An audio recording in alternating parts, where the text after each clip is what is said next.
right, so let's open up the lines for you to be part of this conversation as well. You can, of course, give us a call on 010-594-6010 or send us a WhatsApp on 072-110-5584. But what do you make of the looming vote of no confidence against the mayor, Dada Morero? Joining us is, of course, the Organization Undoing Tax Abuses CEO, Wayne Duvenage.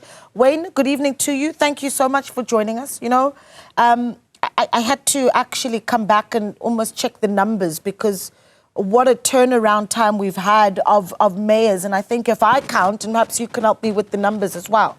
If I count starting from Jeff Makubo, whose term ended in 2021, I get 1, 2, 3, 4, 5, 6, 7, 8 mayors, excluding Dada Morero. That's in the past 5 years. I mean, that's a big turnaround time.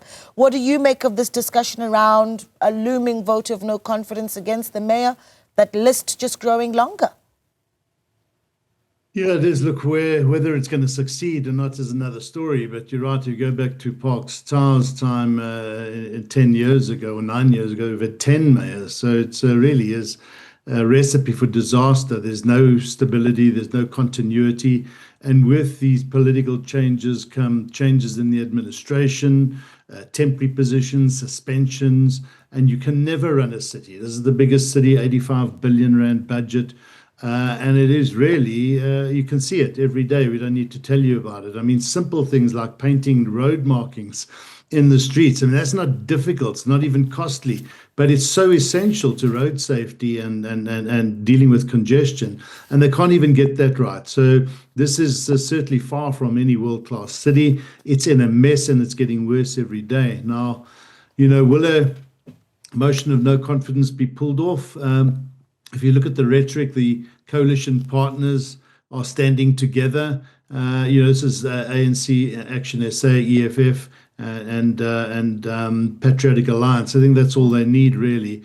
And if the DA was to pull off and get a few additional seats, the maximum they could get to is about 36%. So we can't see it being pulled off. But I guess this is a plan. You know, we've got local government elections in 18 months' time. And this could be a case of, well, you know, we tried, we've done as much as we can, nothing more we could do. So it's time to vote. And all the polls are showing that there will be substantive change in 18 months' time. Yeah, but let's go back, Wayne, to the point that you made earlier, you know, around how we have had this you know, fast turnaround times with mayors. And again, you're right, just for 10 years, it's been 10. And you look at the different parties, ANC having had multiple opportunities, the Democratic Alliance as well, Al-Jamar also having been able to hold that seat. And so one wonders if the turnaround actually matters, if who sits and holds the mayoral chain actually matters. And let me just explain it a little bit further, for instance, right? You've got the scandal that hit the mayor just about a month ago, that City Powerhouse is running with a negative balance of 16 billion rand, for instance. But the argument could be made that that negative balance has been there since 2017. Yeah, look, I mean, the city ultimately pays for all its business units, whether it's water, roads, city power. So it comes out of a central budget, a central collection system. Unlike the city of Cape Town, I think, which has one entity, separate entity, and the rest is managed by the municipality. Look, the intention initially by the city of Joburg was to try and thwart corruption and thwart interference. Well, it hasn't worked at all, because all the politicians do is put their own mates and cronies into the board positions, who've got no experience, by the way, or very little in the city power and water. And so you're going to have this chaos. You're going to have these contracts, the manipulation, the political interference. And so we are going nowhere with these entities. But you're right. I mean, if it's not a matter of how much funding they give these entities, they've got to divvy up the 85 billion rand in the best way they can. And if you look at the history and you just go back in time, 15 years ago or more, when the city was well run, when the lights were paid, the electricity was paid, when there were few potholes, water was running, And in those days, if you just have a look at the spend on maintenance, well, it's gone backwards since then, despite inflationary increases. But what has gone up is headcounts, is salary bills, is bonuses, consultants. And so you have a city that's become absolutely lethargic and quite inept. Yeah, I want to look at some of the projects, though, under the leadership of Dada Morero, perhaps key moments during his tenure that stand out for you, and really what I suppose the story he's told to city residents is about who he is. But actually, let's hear that perhaps from our viewers. Taking your calls on 010-594-6010. Story is in Johannesburg. Story, good evening. Thanks for calling. Good evening. How are you? I'm well. Thank you so much for calling us. Talk to us. The future for Dada Morero, what do you see? First thing, he must go. We had enough of him. It looks like we don't even have a mayor in Johannesburg. He must just go. Why? That's number one. Why? Johannesburg is filthy. There's crime. You can't even go to Johannesburg. They will rob you daylight. The street, since it collapsed, nothing happened. Yeah, you mean after the explosion? Yes, nothing happened. You can't even fix it. Okay, story Yeah, says... there's no light. So what kind of a mayor is that? He must just go. And I'm not saying we need to have a mayor like Helen Zille. I'm not saying that. But we want somebody who thinks like Helen Zille. That's all. Okay. Story, very interesting perspective. Thank you so much for calling. Story in Johannesburg there. Let's take a look at some of the WhatsApps from our viewers as well. Anonymous says he should stay. What's the use? Next year's local elections. Anyway, okay. The time frames for someone else to come in just won't make a difference. D from Alexandra say, can Dada be given a chance because he's been a mayor for not long? Okay, D says give him an opportunity. Zweli in Richards Bay says the Johannesburg city mayor must go. There's nothing he's doing for the people of Johannesburg. Zweli, thank you so much for your input. Mthembu says nothing works where the ANC governs. Can we have Herman Mashaba back with his corporate acumen? Mthembu, thank you so much for that. Perhaps we should talk, if you will, about some of the initiatives Wayne, that we've seen, especially recently from the mayor. I think about the recent launch of what he called a bomb squad in Johannesburg, you know, a team of people that he's put together that he insisted was volunteering and only one or two of them getting a stipend, brought in to deal with service delivery and crime in South Africa. And one of the key questions was, well, don't you already have MMCs to deal with all of that? What did you make of that initiative?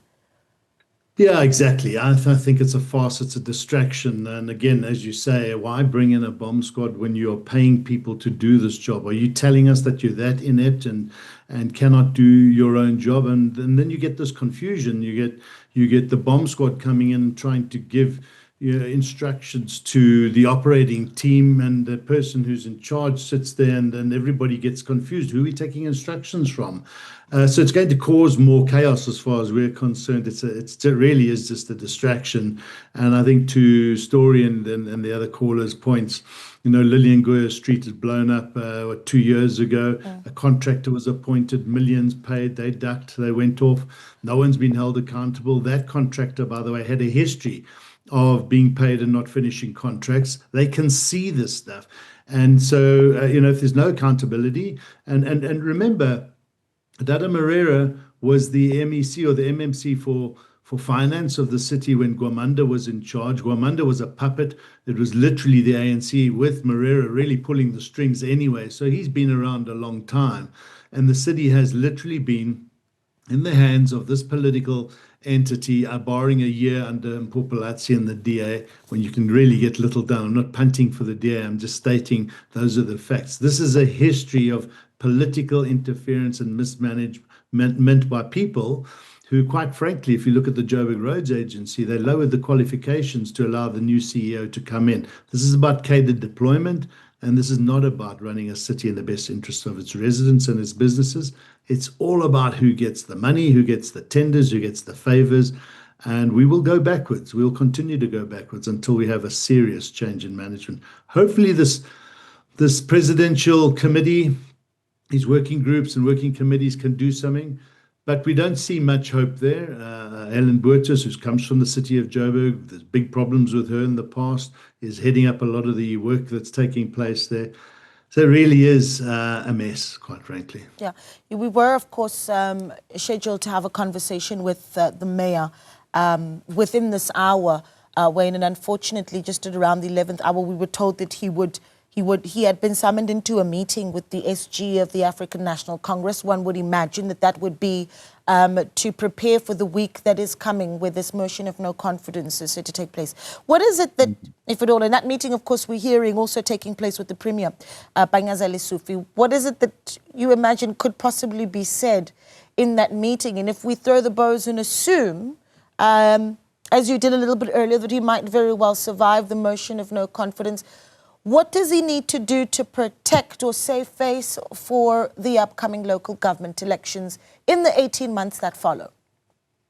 Well, this is they've got to do something. They've got to pull a rabbit out the hat, but you can't do temporary fix. I think what we are seeing is that the presidential committee might be helping, because you've got the G20 summit to try and paint a few lines and fix a few potholes and beauty the city partially. But you heard from your callers, they are not fools. They could see through the facade that keeps getting put up.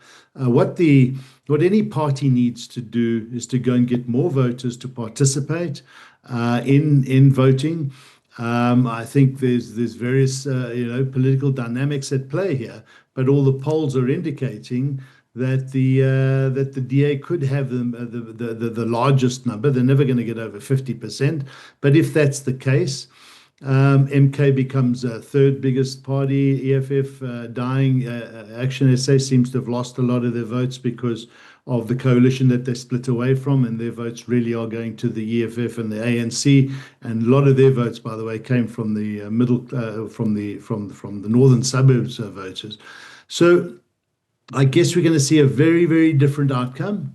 And then it depends on what the coalitions are. And they might be along the lines of the Government of National Unity, but we didn't see that play out in the province with Panyaza Lesufi. So, yeah, we're in for some interesting time. But one thing has to happen, Naledi. If we don't fix this and fix it quickly, Joburg is going to be very difficult to fix and turn around. So we got to get these politicians to put their egos aside and start working for the people.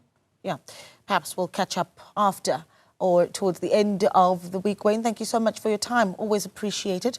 Wayne Duvenage, of course, is the CEO of the organization Undoing Tax Abuse. You're watching Newsfeed PM, the late edition. Still to come, a full disaster management report will be compiled to determine which schools were severely damaged in the recent floods. We'll get more on that story after the break. Do stay with us.